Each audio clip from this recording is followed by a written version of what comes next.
వీక్షకులకు స్వాగతం, నమస్కారం. ఇటీవల అడుసుమిల్లి శ్రీనివాసరావు ఒక డిబేట్లో మాట్లాడుతూ కొన్ని వ్యాఖ్యలు చేశారు. ఆ వ్యాఖ్యలు ఏంటో, ఆ వీడియో ఏంటో శాంతం వినకుండా YSR Congress party general secretary Ponnavolu Sudhakar Reddy, ఆయన అడ్వకేట్ కూడా నిన్న చాలా ఆవేశంగా బీపీ పెంచుకుని ఆయన నోటుకొచ్చినట్టు మాట్లాడాడు. పొన్నవోలు సుధాకర్ రెడ్డి వ్యాఖ్యల మీద ఎలా స్పందిస్తారో అడుసుమిల్లి శ్రీనివాసరావుని అడిగి తెలుసుకునే ప్రయత్నం చేద్దాం. సార్ నమస్తే. నమస్కారం అండి.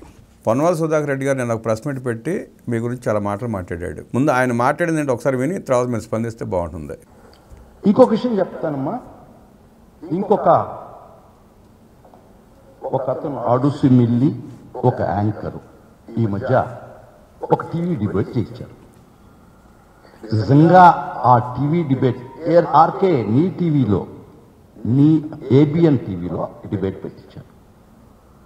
ఒక ఆయన అంటాడు, హిడ్మాకి ఏం జరిగిందో దీనికి చేయాలంటాడు. వీలైతే పట్టుకొని అరెస్ట్ చేసేయండి, హిడ్మాక్ చేసినట్టు, లేదంటే ఎన్కౌంటర్ చేసేసేయండి. అడుసు బిల్లి తొక్కావు, అడుసు ఓ యాంకర్ పగలుతుంది నీకు ట్యాంకర్. ఇంత దుర్మార్గం విన్నారు కదా. ఇప్పుడు ఆయన ఏమంటున్నాడు, అడుసుమిల్లి తొక్కావు అడుసు అంటున్నాడు, ట్యాంకర్ పగులుతుంది అంటున్నాడు. అంటే ఆయన ఎంత ఉందాక మాట్లాడుతాడు ఎక్కడ అర్థమవుతుంది మనకి. మీరు ఎట్లా చూస్తారు ఆయన వ్యాఖ్యల్ని? ఆయన ఫ్రస్ట్రేషన్ మనం అర్థం చేసుకోవచ్చండి. ఆయన ప్రాస కూడా బాగా మాట్లాడాడు. ఆయన యాక్చువల్గా నాకు పొన్నవోలు సుధాకర్ రెడ్డి గారి మీద చెడు అభిప్రాయం లేదు యాక్చువల్గా అయితే. ఎందుకంటే ఆయన మీద సానుభూతి కూడా ఉండింది. యాక్చువల్గా పొన్నవోలు సుధాకర్ రెడ్డి ఏజీ చేసాడు కదా ఆయన. అవును. ఆయన ఒక రకంగా ఆయనలో ఇన్నోసెన్స్ కనపడుద్ది. అంటే జగన్మోహన్ రెడ్డి బ్యాచ్ అందరిలోనూ ఒక రకమైన క్రూరత్వం, దుర్మార్గం, అంటే యాంటీ సోషల్ మాటలు మాట్లాడతారు, ఆ టైప్ ప్రవర్తన ఉంటుంది వాళ్ళది. కానీ ఈయనలో నాకు అలా అనిపించేది కాదు. నేను ఎప్పుడు కూడా ఆయన మీద ఎప్పుడు విమర్శ చేయలేదు. ఎందుకంటే చాలామంది టీడీపీకి సంబంధించిన వాళ్ళు కానీ ఎవరైనా సరే ఆయన విమర్శించేవారు. ఎందుకంటే ఆయన చాలా పెద్ద పెద్ద మాట్లాడారు, దాని మీద మనం చెప్పొచ్చు. ఎందుకంటే చంద్రబాబు నాయుడు గారు అరెస్ట్ అప్పుడు ఈయన సంజయ్ కలిపి ఢిల్లీలో ప్రెస్ మీట్లు పెట్టి తీర్పు కూడా ముందు ఈయన ఇచ్చాడు. ముందు తీర్పు ఇచ్చి చంద్రబాబు నాయుడు గారిని దోమలు కొట్టకపోతే ఏం కొడతాయి, ఇలాంటి మాటలన్నీ మాట్లాడాడు ఆయన. ఇక్కడ పొన్నవోలు సుధాకర్ గారిని ఎంత ఎగతాళి చేసేవారంటే, జగన్మోహన్ రెడ్డి గారికి ఎవరన్నా కావాల్సిన వాళ్ళు ఉంటే ఢిల్లీ నుంచి మంచి లాయర్ని తెప్పిస్తారు, ఇక ఇలా అవసరం లేదనుకుంటే పొన్నవోలు సుధాకర్ రెడ్డి గారిని పంపుతాడు, వాళ్ళు గ్యారంటీగా రిమాండ్ పడి, ఈయన అటెండ్ అయ్యాడంటేనే గ్యారంటీగా రిమాండ్ పడిపోద్దని చెప్పేసి అంత దారుణంగా ఆయన ఎగతాళి చేశారు, ట్రోల్ చేశారు బాగా. కానీ నేను ఆ విషయంలో విభేదిస్తానండి. అంటే ఈయన ప్రతిభను కానీ ఈయన విశ్వసనీయతను కానీ ఎవరో ప్రశ్నించలేరు. అయితే ఆయన నిన్న ప్రాసలో మాట్లాడుతూ ఆయన వాళ్ళు మీరు మాట్లాడండి అని చెప్పడం వల్ల వచ్చి మాట్లాడాడు అనుకుంటున్నాను నేను. ఎందుకంటే పూర్తిగా నేను మాట్లాడింది ఆయన చూసుంటే వినుంటే ఖచ్చితంగా ఆయన కొంత ఆ తీవ్రత ఉండదు, ఆయనకి అంత కోపం ఉండదు. సరే, డెఫినెట్గా వాళ్ళందరికీ బాధ ఉంటుంది. బయటకు వచ్చిన విధానం సార్, బాధ ఉండటమంటే వాళ్ళ నాయకుడు చంద్రబాబు నాయుడు గారి మీద మాట్లాడిన దారుణమైన వ్యాఖ్యలప్పుడు కూడా ఇలా ఖండించుకున్నట్టయితే ఇవాళ జాలో బాధో ఇంకోటి అనుకోవచ్చు మనం. ఒకసారి మీరు జగన్మోహన్ రెడ్డి మాట్లాడిన మాటలు ఒకసారి వినండి. ఇప్పుడు పొన్నవోలు సుధాకర్ రెడ్డి గారు చాలా మాట్లాడాడు. మొత్తం అంతా అనవసరం, వాళ్ళందరూ చూసే ఉంటారు, నేను చూశాను, నేను విన్నాను. అయితే ఇక్కడ నేను మాట్లాడిన దాని మీద ఇప్పటికీ నేను కట్టుబడి ఉంటాను. ఎందుకంటే నేనేం తప్పు మాట్లాడలేదు. జగన్మోహన్ రెడ్డి గారు చావుని కోరుకోలే నేను, ఆయన చేసిన నేరాలకి శిక్షణ కోరుకున్నాను. అర్థమైందండి? నాలాగా కోట్లాది మంది కోరుకుంటున్నారు తెలుగు వాళ్ళు ఎక్కడున్నా సరే. అవును. ఇది స్టేట్ ఇంట్రెస్ట్, పబ్లిక్ ఇంట్రెస్ట్ తప్ప వ్యక్తిగతంగా అయితే మాత్రం జగన్మోహన్ రెడ్డి గారికి మనకు ఆయన స్థాయి మన స్థాయి మనకు ఆయనతో గొడవలే ఉంటాయండి. ఇది పక్కన పెట్టండి. వీళ్ళు వాళ్ళు ఇష్టం వచ్చినట్టు మాట్లాడుతూ ఉన్నారు, నేను పెద్ద పట్టించుకోలేదు. కానీ ఏకంగా సాక్షిలో డిబేట్ పెట్టి తర్వాత ఈయన ఏకంగా ఒక ప్రెస్ మీట్ పెట్టిన తర్వాత ఖచ్చితంగా మన స్పందన కావాలి. వాళ్ళ ఆర్తనాదాలు, ఆహాకారాలు నాకు నిజంగానే శ్రవణానందకరంగా ఉన్నాయి. వాళ్ళు ఏదో అనుకుంటున్నారు, నేను ఏదో ట్రోల్ చేస్తున్నావు, నన్ను ఏదో తిడుతున్నావు అనుకుంటున్నారు. వాళ్ళు ఒకటి మాత్రం గుర్తించుకోవాలి, ఎవడన్నా సరే మనం అన్నామంటే అనిపించుకోవడానికి సిద్ధంగా ఉండాలి. అవును, ఖచ్చితంగా. నేనైనా, జగన్మోహన్ రెడ్డి గారైనా, పొన్నవోలు సుధాకర్ రెడ్డి గారైనా, వాళ్ళ సోషల్ మీడియా టీమ్స్ అయినా, లేకపోతే అధికార ప్రతినిధులైనా, వాళ్ళ యూట్యూబ్ ఛానల్స్ అయినా, లేకపోతే వాళ్ళ ఛానల్ అయినా, ఎవరైనా సరే ఒక మాట అంటే అనిపించుకోవడానికి సిద్ధంగా ఉండే దానికి మాట్లాడాలి. ఇందులో దూషణ భూషణ తిరస్కారాలకు అతీతంగా ఉండాల్సింది. నువ్వు చెప్పాలనుకున్నది చెప్పాలి, సూటిగా చెప్పేవలేదు, నువ్వు వాస్తవం చెప్పేవలేదు అనేటువంటిది గుర్తుపెట్టుకోవాలి. ఇప్పుడు బూతులు ఎవడైనా మాట్లాడతాడండి, ఈ బూతులు మాట్లాడే వాళ్ళు ఎవరైనా సరే ఎదురు బదురు కూర్చుంటాం, మాట్లాడమనండి, ఎవరు ఎక్కువ మాట్లాడతారో చూద్దాం. అంటే మనం మాట్లాడడం చేత కదా, సంస్కారాన్ని బట్టి ఉంటుంది, ఆ పెరిగిన విధానాన్ని బట్టి, చదువు సంజ్ఞలను బట్టి ఉంటుంది. అర్థమైందండి? ఇప్పుడు జగన్మోహన్ రెడ్డి గారు మాట్లాడిన మాటలు, వాళ్ళ పార్టీ నాయకులు మాట్లాడిన మాటలు వినిపించండి చూద్దాం.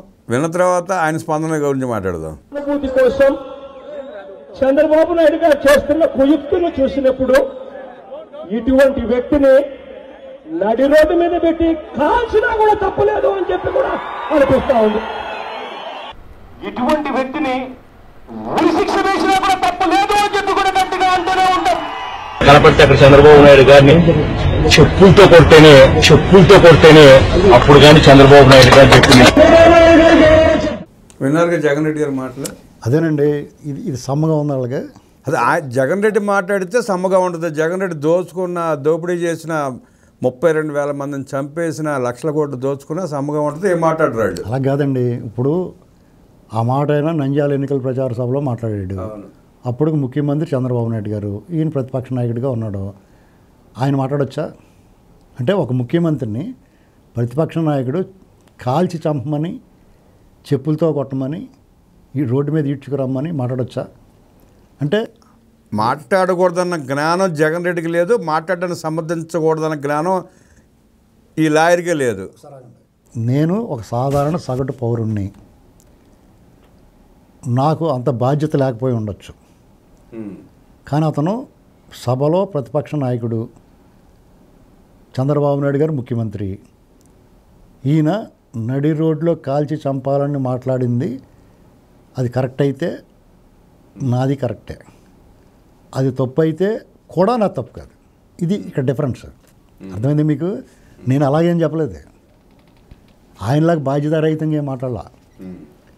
ఇక్కడ వీళ్ళు ఊరికే చించుకుని, గుడ్డలు చించుకుని వార్నింగ్లు అయితే ఇక్కడ భయపడిపోయి పారిపోయాడు ఎవడు ఉండడండి. ఎందుకంటే జగన్మోహన్ రెడ్డి గారు ప్రతిపక్ష నేతగా ఉండి మాట్లాడి 19 నుంచి 24 వరకు ఆయన అధికారంలో ఉన్నప్పుడు కూడా మడమ తిప్పకుండా, మాట తడబడకుండా ఆయనలో లోపాలను ఎత్తి చూపించు, రాష్ట్రంలో జరుగుతున్న అరాచకాన్ని మీద పోరాడం, అరాచకాన్ని ప్రతిరోజు నిలదీశాను నేను. ఏంటండి, మా భాష విషయంలో మీ దగ్గర నుంచి నేర్చుకోవాల్సిన అవసరం లేదు మాకు. ఎందుకంటే ఏ రోజు కూడా మహిళల్ని కించపరచడం కానీ, వ్యక్తిత్వ హననం కానీ, వ్యక్తుల్ని దూషించడం కానీ, బూతులు మాట్లాడడం కానీ ఎప్పుడు కూడా మీడియా ముఖంగా ఎప్పుడు చేయలే. ఎందుకంటే మేము పెరిగిన గ్రామీణ నేపథ్యం, వ్యవసాయ కుటుంబాల నుంచి వచ్చాం, చదువుకున్నా సరే మా వ్యవహారికంలో అనేక బూతులు దొరుకుతాయి. అయినా సరే మా నోరుని కట్టడి చేసుకుని చాలా జాగ్రత్తగా, పద్ధతిగా సభ్య సమాజాన్ని అంగీకరించేలా మాట్లాడాం. మీరేం మాట్లాడుతున్నారో ప్రాసలో, యాసలో. ఇప్పుడు నన్ను కూడా ఆయనేం బూతులు తిట్లా, కానీ వాళ్ళ గ్యాంగ్సే తిట్టిస్తూ ఉంటారు కదా.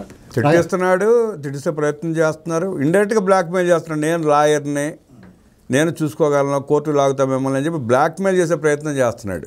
డెఫినెట్గా చేయాలండి, నేను కోరుకుంటున్నా. ఎందుకంటే ఇది నాకు ఒక వేదిక కల్పించాడు అనుకోండి, అప్పుడు జగన్మోహన్ రెడ్డి గారు మొదలుకొని ఈ పొన్నవోలు సుధాకర్ రెడ్డి గారి మీదుగా అనేక మంది అప్పుడు మంత్రులుగా చేసిన వాళ్ళు, ఎమ్మెల్యేలుగా చేసిన వాళ్ళు, పార్టీ నాయకులు, తెలుగుదేశం పార్టీ నాయకులు కానీ, అమరావతి మహిళలను కానీ ఎవరిని ఏ రకంగా మాట్లాడారో వాళ్ళకి సంబంధించిన మీడియా కూడా ఏం మాట్లాడింది అనేటువంటిది విస్తృతంగా చర్చ జరగడానికి, విచారణలో భాగంగా నేను కూడా మాట్లాడడానికి అవకాశం ఉంటుంది. వేదిక అవుద్ది, దాని మీద ఒక చర్చ మళ్ళీ జరుగుద్ది. ఒకసారి మళ్ళీ ఇంకో రౌండ్ వేయించుకుంటారు. వాళ్ళు చేసిన అరాచకాల మీద ఈ 5 ఏళ్ళు వేసాం ఫుల్ గ్రౌండ్, మళ్ళీ ఇంకో రౌండ్ కావాలనుకుంటే అలా పని చేయాలి. ఎందుకంటే వీళ్ళు రప్ప తలకాయలు నరికేస్తాం, ఎగరేసి నరుకుతాం, మేము వస్తే మ్యాజిక్ మార్క్ దాటగానే మీద పడిపోతాం. అసలు వాటి గురించి ఒక్క మాట ఎక్కడ మాట్లాడలే. ఇప్పుడు అవన్నీ సమ్మగా ఉంటే ఇది బాగుంది, మిమ్మల్ని ఎవరు ఏమనకూడదు, మీరు మాత్రం ఎవరైనా ఏమనొచ్చు. అంటే మీరు ఏమన్నా కానీ పడి ఊరుకుంటానికి ఇక్కడ ఖాళీగా తెరిచి కూర్చున్నారనుకున్నారా? అంటే మీకే హక్కు ఉంది ఎవరన్నా మాట్లాడడానికి. అంటే మాకేమి సోషల్ మీడియా దళాల్లో మేము మీతో మాట్లాడలేమనుకుంటారా? అంటే భావ వ్యక్తీకరణ వాళ్ళకి తప్ప ఎవరికి ఉండకూడదు. భావ వ్యక్తీకరణ కూడా కాదండి. ఇప్పుడు ఆ పార్టీల తాలూకు, ఆ నాయకుల తాలూకు నిబద్ధత, వాళ్ళ సంస్కారాన్ని బట్టి మిగతా వాళ్ళు నడుస్తూ ఉంటారు. ఇప్పుడు జగన్మోహన్ రెడ్డి గారు ఆయన భాష, ఆయన సంస్కారం వాళ్ళందరూ అనుసరిస్తారు. ఇక్కడ తెలుగుదేశం పార్టీ లేకపోతే పవన్ కళ్యాణ్ గారు నిన్ను మాటలు మాట్లాడారండి వాళ్ళు. అవును, అది బాగుందా? మీరు మాట్లాడొచ్చు అలాగా. ఇప్పుడు చంద్రబాబు నాయుడు గారు కానీ పవన్ కళ్యాణ్ గారిని వాళ్ళిద్దరూ కూడా ఎలాగ వ్యవహరిస్తారు, వాళ్ళ శ్రేణులు ఎలా కంట్రోల్ చేస్తారు, వాళ్ళు కూడా అలాగే నోరెప్పట్లో ఎవరున్నాయి. అందరూ కూడా మౌనంగా భరిస్తూ ఉన్నారు. నేను మాట్లాడిన మాట కోట్లాది మంది అంతరంగం అండి. అర్థమైందా? ఎందుకంటే ఈ సిస్టము ఎందుకు ఇలాగ ఉంది, వ్యవస్థలో దర్యాప్తు సంస్థలు ఎందుకు ఇలా పనిచేస్తున్నాయి, ఎందుకు అతను దాని 13 ఏళ్ళ నుంచి ఎందుకు బయట తిరుగుతున్నాడు చెప్పమనండి. అతను నిర్దోషాన్ని చెప్తున్నాడు. ఇప్పుడు అక్రమాస్తుల కేసులు అక్రమ కేసులు అంటున్నాడు, యాక్చువల్గా అక్రమాస్తుల కేసులు.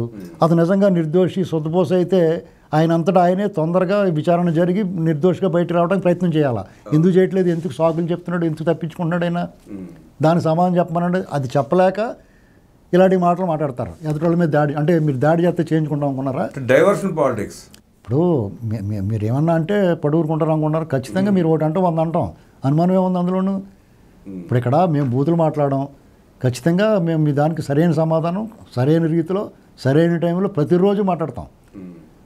మీరు చేసుకుంటూ చేయొచ్చు, దాంట్లో అభ్యంతరం ఉంటుంది. ఇప్పుడు దాన్ని చెప్పగలదు, మీరు చేయాలనుకున్న చేసేయచ్చు. అదేమో 2029 మేము రాగానే ఫస్ట్ అసలు 2029 అనేటువంటిది మీకు అసలు కనుచూపు మేరలో కనపడదు మీకు.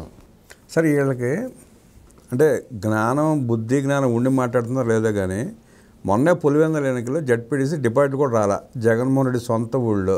ఇంకా 2029 రప్పని సిగ్గు లేకుండా ఎలా మాట్లాడుతున్నారంటారు వీళ్ళు? ఇప్పుడు వాళ్ళు మీడియాలో చర్చ పెట్టినా, యూట్యూబ్లో మాట్లాడించిన, సోషల్ మీడియాలో ట్రోల్ చేయించిన, లేకపోతే ఎవరో ఒకరి చేత బూతులు మాట్లాడించిన, భయపడి పారిపోవడానికి ఇప్పుడు విజయసాయి రెడ్డి వాళ్ళకి కాదు మేము. ఏంటండి మేము మాట్లాడిన దాని మీద స్టికానే ఉంటాం, వాస్తవం మాట్లాడతాం, సూటిగా మాట్లాడతాం, నిర్భయంగా మాట్లాడతాం. ఎందుకంటే అందులో వాస్తవం ఉంది కాబట్టి.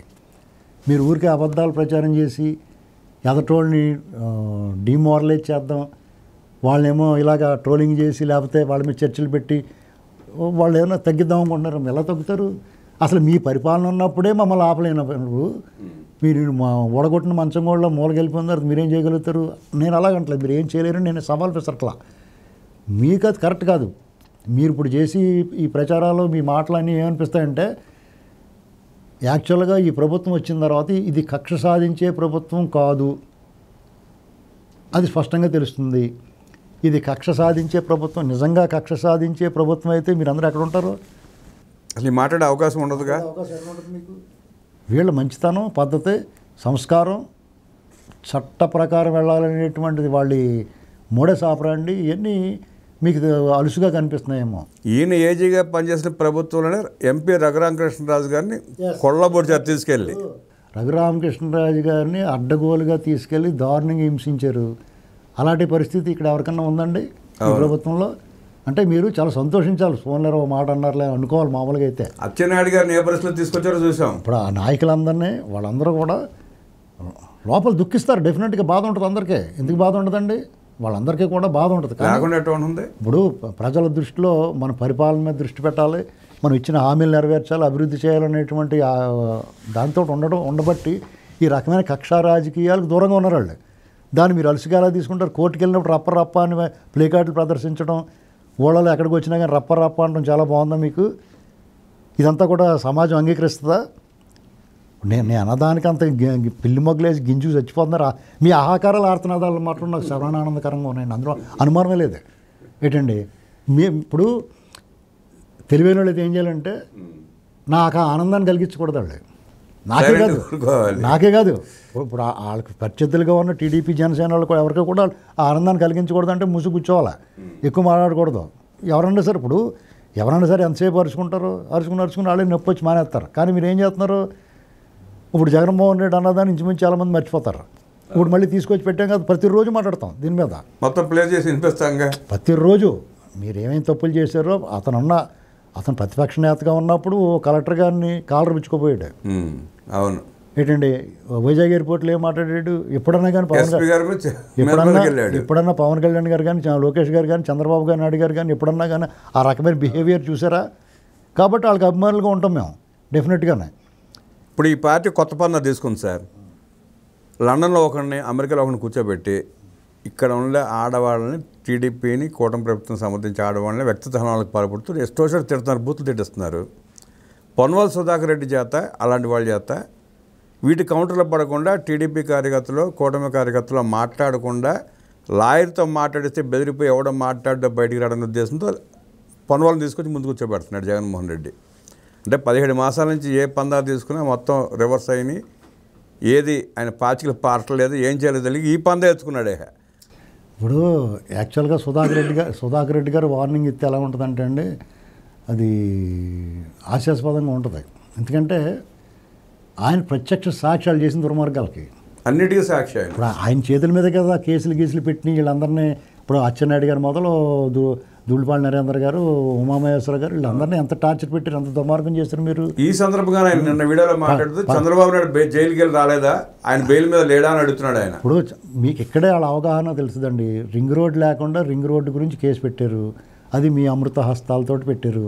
అలాగే ఇసుక పాలసీ మీద ఉచితంగా ఇస్తే దాని మీద కేసు పెట్టారు. ఎంత హాస్యాస్పదం అయిపోయింది ఏంటండి.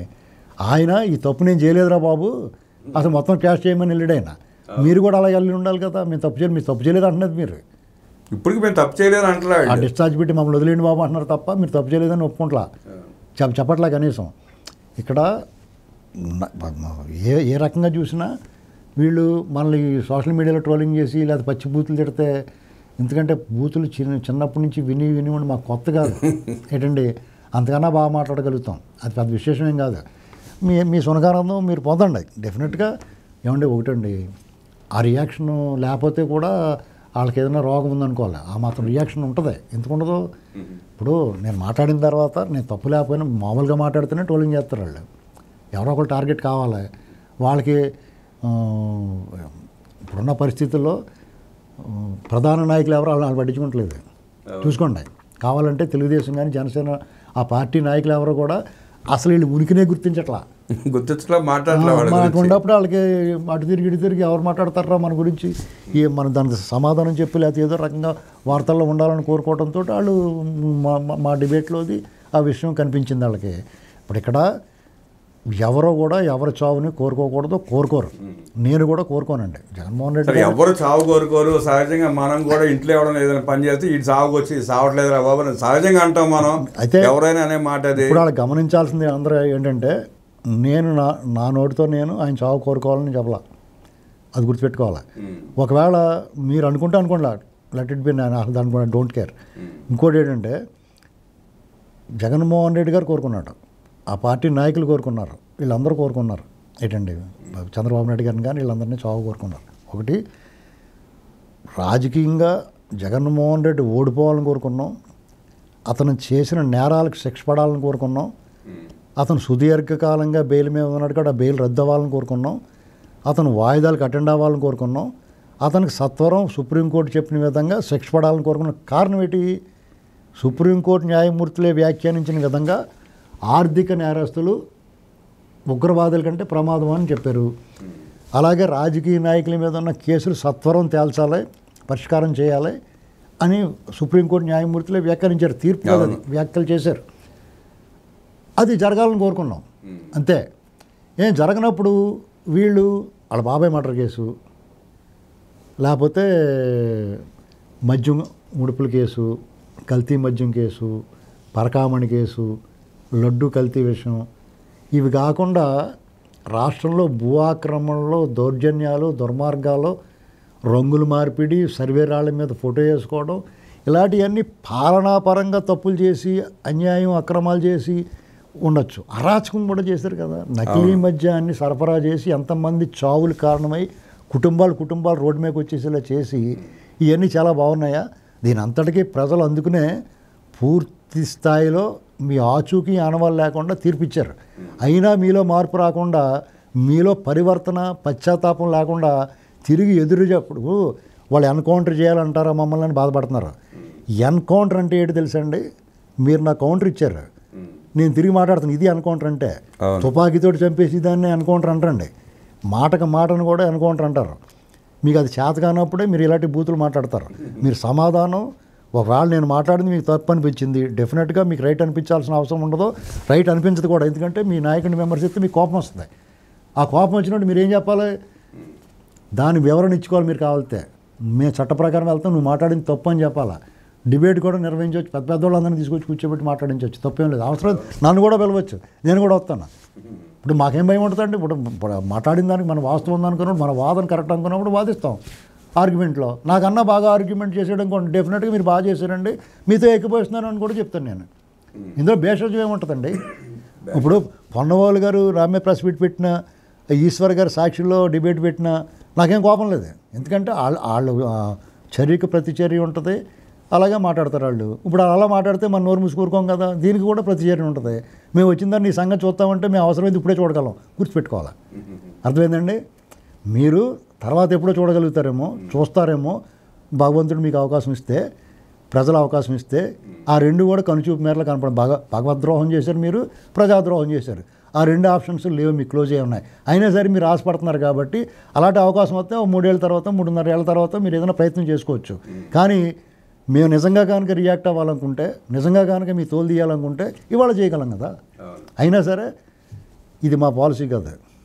మా విధానం ఏంటంటే, నువ్వు మాట్లాడిన దానికి మేము సమాధానం చెప్తాం, నువ్వు కౌంటర్ వేస్తే ఎన్కౌంటర్ చేస్తాం. అంతేగాని ఊరికే బూతులు తిట్టుకుని, ఇప్పుడు నేను కూడా తిట్టగలను కదా, దానివల్ల ఏం ప్రయోజనం ఉంది? నోటికి వచ్చినట్టు మాట్లాడుతాం, మాకు చేత కదా. ఆ విషయంలో నీకన్నా నేను మాస్టర్ డిగ్రీ చేశాను. పచ్చి బూతులు ఎవడన్నా ఛాలెంజ్, బూతులు మాట్లాడడానికి. అది పెద్ద గొప్ప బ్రహ్మ విద్య ఏమన్నా అది ఏంటండి? దాని పని కట్టుకుని ట్యూషన్కి వెళ్ళి నేర్చుకోవాలి, అదేమన్నా. ఇక్కడ వీళ్ళు ఏంటంటే సభ్యతా సంస్కారం అనేటువంటిది పొరలుగా అడ్డు వస్తూ ఉంటుంది. మహిళలు ఉంటారు, పిల్లలు ఉంటారు, వాళ్ళ కుటుంబాలు ఉంటాయి. దమ్ము ధైర్యం ఉంటే డైరెక్ట్గా మాట్లాడాలా. ఏదైనా ఉంటే తప్పు చేసింది ఉంటే బాడీ షేమింగ్లు నన్ను కాదు, వేరే వాళ్ళు ఎవరు. నిజంగానే నేను ఎప్పుడు కూడా నా భాష విషయంలో వాళ్ళు ఎవరిని కూడా కించపరచలేదండి. ఇంకా నేను బొత్స సత్యనారాయణ గారు, అంబటి రాంబాబు గారు వాళ్ళు ఎవరన్నా కొంచెం అమాయకులు, మంచివాళ్ళు, పద్ధతి అయిన వాళ్ళు, పూర్తిగా చెడిపోయిన వాళ్ళు ఉంటే వాళ్ళ పట్ల మనం సానుకూలంగా మాట్లాడాం. ఎప్పుడు కూడా విద్వేషం చెమ్మలేదు, విషయం చెమ్మలేదు. నేను జగన్మోహన్ రెడ్డి టార్గెట్ మాకు. ఎందుకంటే తప్పు అంతా అతందే. ఇప్పుడు విజయసాయి రెడ్డి చెప్పినట్టు కూడా ఉన్న వాళ్ళది కాదండి. మెయిన్ మూల స్తంభం అతనే కారకుడు, అతనే సూత్రధారి ప్రతి దానికి. మిగతా వాళ్ళందరూ కూడా పాత్రధారులు అంతా. ఈవెన్ ఈ పొన్నవాళ్ళ సుధాకర్ రెడ్డి గారితో సహా ఆయన ఏజీ చేసాడు. ఏజీ స్థాయికి ఆయన వచ్చి ప్రెస్ మీట్ పెట్టి మాట్లాడొచ్చండి. నాలాంటి సగటు పౌరుడు సామాన్యుడి మీద ఏంటండి అక్కడే ఆయన కామెడీ చేసేలేదు వాళ్ళు. పైగా ఆయన ఆ పార్టీ వాళ్ళు కామెడీ చేస్తున్నారు, బయట పార్టీ వాళ్ళు కామెడీ చేస్తున్నారు. ఎంత కామెడీ చేస్తున్నారండి? ఇప్పుడు ఆ పార్టీలో కూడా ఏమనుకుంటున్నారు, ఎవరన్నా పెద్ద పెద్ద నాయకులు జగన్మోహన్ రెడ్డి కావాల్సిన వాళ్ళు అయితే వేరే లాయర్ని తెప్పిస్తున్నాడు, దళితులు పాపం ఎవరన్నా ఉంటే ఇతను చెప్తున్నారు, డబల్ పడిపోతున్నారు రిమాండ్ వాళ్ళకి అని చెప్తున్నారు. ఇప్పుడు వంశీ ఇలాంటి వాళ్ళందరికీ ఇతను పంపిస్తున్నారు. వాళ్ళకేమో వెంటనే వదిలేయాల్సిన వాటికి కూడా రిమాండ్ పడిపోతుంది, రిమాండ్ బెయిల్ రిజెక్ట్లు అయిపోతున్నాయి. అలాంటి వాటికి ఇతను చెప్తున్నారు. మిమ్మల్ని ఎంత దారుణంగా ట్రోలింగ్ చేస్తున్నారు మీ వాళ్ళు. నేను ఇక్కడ నిజంగా పొన్నవాళ్ళ సుధాకర్ రెడ్డి మీద కోపం లేదు నాకు. నిజంగా ఆయన పట్ల ఒక రకమైన సానుకూలమే ఉంది నాకు. సానుభూతి ఇప్పటికే. ఎందుకంటే ఆయన మాట్లాడిన దాంట్లో నన్నేం కించపరిచి, ఇప్పుడు అడుసు తొక్కామన్నాడు. డెఫినెట్గా నేను అడుసు తొక్కలేదు, మీరు తొక్కారు. అర్థమైందండి? నేనేం అడుసు తొక్కలేదు, మీరే తొక్కారు. నేను అడుసే, నేనే ఫీల్ అవును. అడుసు మిల్లు అంటే అడుసే గ్యారంటీగా. మీరే తొక్కారు, మీరు అది కడుక్కోలేరు. అది గుర్తుపెట్టుకోవాలి. కడుక్కుంటాక ప్రయత్నం చేయండి, మరి కోర్టుకు వెళ్ళాలి. ఆయన ఎలా చేసిన కోర్టుకు వెళ్తే ఇవన్నీ బయటకు వస్తాయి. అలా కదండి నేను కోరుకుంటున్నా. నేను ఎప్పటి నుంచో కోరుకునేది ఏంటంటే, ఎవరో ఒక న్యాయమూర్తి దగ్గర ఈ చర్చకి నేను కోరుకుంటా. ఇది దేశమంతా చర్చ అవ్వాలా. ఈ అరాచకాలు, ఈ మాటలు, దుర్మార్గాలు ఒక బాధ్యత గల స్థానంలో ఉండి ప్రతిపక్ష అప్పుడు అధికార పక్షాన్ని కానీ, ఆయన అధికారంలో ఉండి ప్రతిపక్ష నేతను కానీ చావును కోరుకుని వ్యక్తిత్వానం చేసి కుటుంబాలను సాక్షాత్ అసెంబ్లీలో అవమానపరిచి, కించపరిచి ఇవన్నీ బట్టి రావాలి. ఇప్పుడు ఈ పార్టీ పెద్దలందరూ కూడా మంచివాళ్ళు, వాళ్ళు కూడా కక్షా రాజకీయాలు చేయరు, ప్రతీకార జ్వాలలు లేవు, వాళ్ళలో ప్రతీకారం తీర్చుకోవాలన్న ఆలోచన ఏ కోసం లేదు. కానీ ప్రపంచానికి ప్రజలకు తెలియాల్సి ఉంది కదా. రఘురామకృష్ణరాజు గారిని పెట్టిన టార్చర్ కానీ, దాంట్లో ఆ విషయంలో కానీ దాని సమాధానం చెప్పమనండి. వచ్చి పటాబ్ గారిని చంపేయడానికి చూశారు. ఇలాంటివన్నీ చూసిన తర్వాత మీరు అధికారంలో వెలగబెట్టింది ఏంటి? ఇదే కదా మీరు చేసిన కక్ష. అవతల వాడు మీద మీకు కోపాన్ని ఉత్తుకున్నారని మీరు చేశారు. సరే, ఇప్పుడు దాకా ప్రతిదీ ఒక్కొక్క కేసుగా ఉంది.